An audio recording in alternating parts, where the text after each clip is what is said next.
I challenged myself to track literally every dollar I spent for 30 days. And what I discovered was shocking. I found over $500 in monthly spending that I didn't even know about. Let me show you exactly what I learned, because this could change your financial life too. Before this experiment, I thought I had a pretty good handle on my finances.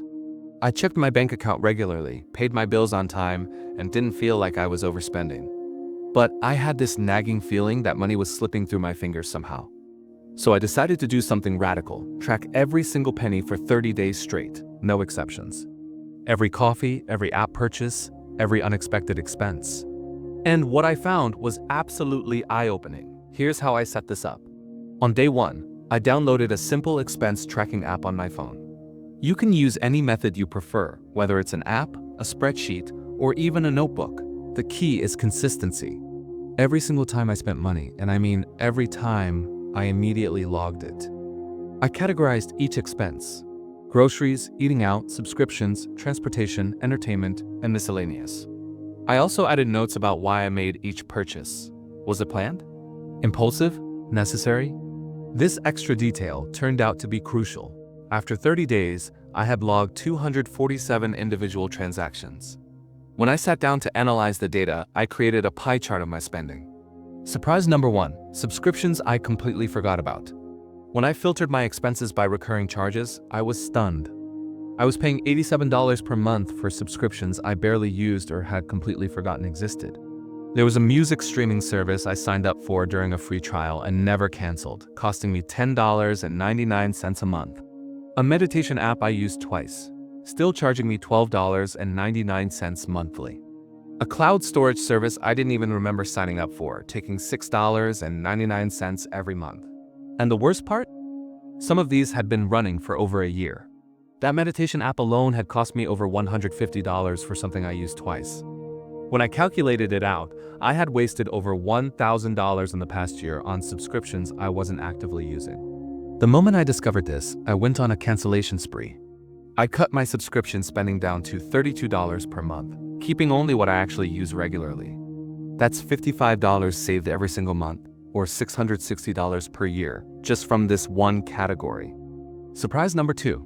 Small purchases that added up to massive amounts. You know those little transactions that seem harmless? The $3.50 coffee here, the $8 lunch add-on there, the $5 mobile game purchase. Individually, they feel insignificant. But when I filtered my expenses to show purchases under $20, I nearly fell off my chair. These small purchases totaled over $200 for the month. The biggest culprit? Convenience store runs. Those quick stops for a snack, a drink, or just one thing added up to $127 over 30 days. That's over $1,500 per year on impulse convenience store purchases.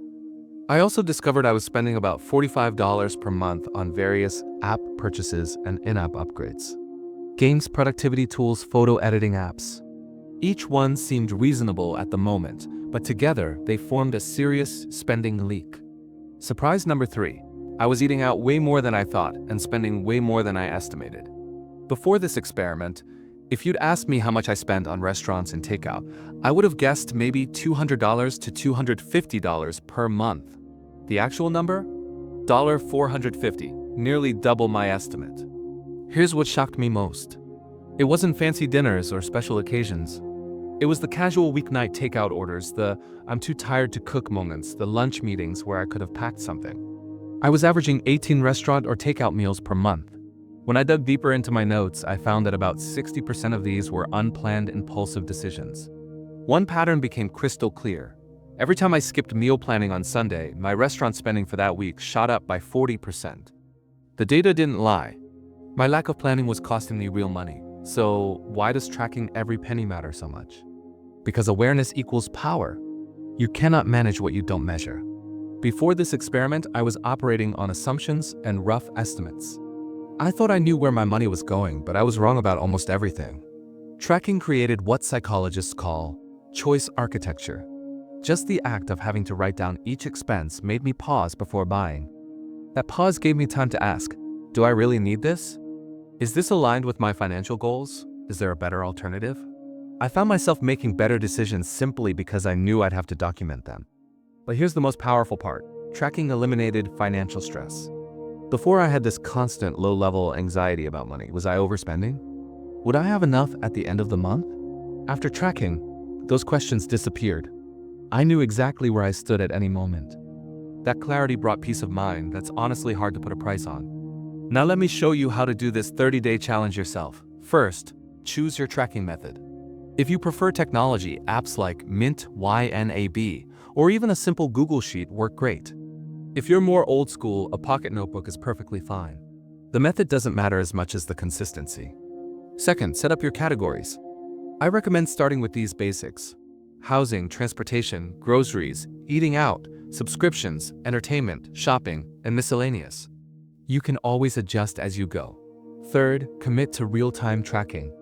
This is crucial. Don't wait until the end of the day to log your expenses.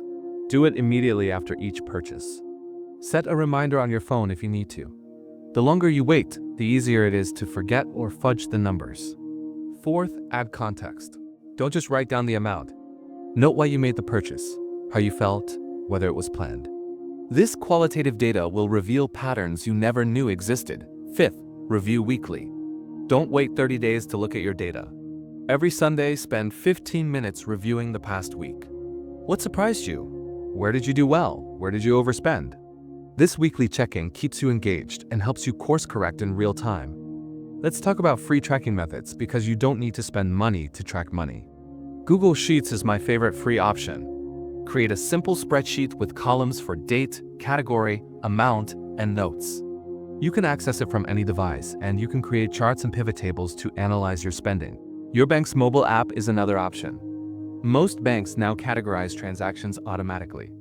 While it's not perfect, it's a good starting point if you want something with zero setup. A physical notebook costs less than $2 and works beautifully. There's something powerful about writing expenses by hand.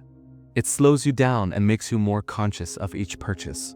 The envelope method is old school, but incredibly effective.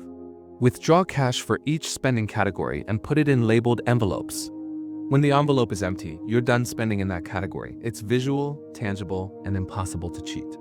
Here's what I want you to take away from this. Those 30 days of tracking changed how I think about money permanently. I'm still tracking now, months later, because I've seen the power of awareness. I'm saving an extra $500 per month without feeling deprived. I know exactly where every dollar goes. And I've eliminated the financial stress that used to keep me up at night. Your challenge, if you choose to accept it, is this: track every penny for the next 30 days. I promise you'll discover spending leaks you didn't know existed.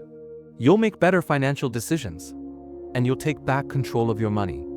If you found this helpful, hit that subscribe button and turn on notifications so you never miss a video.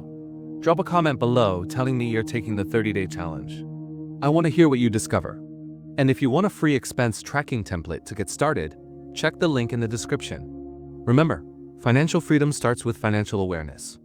Let's build strategic income together.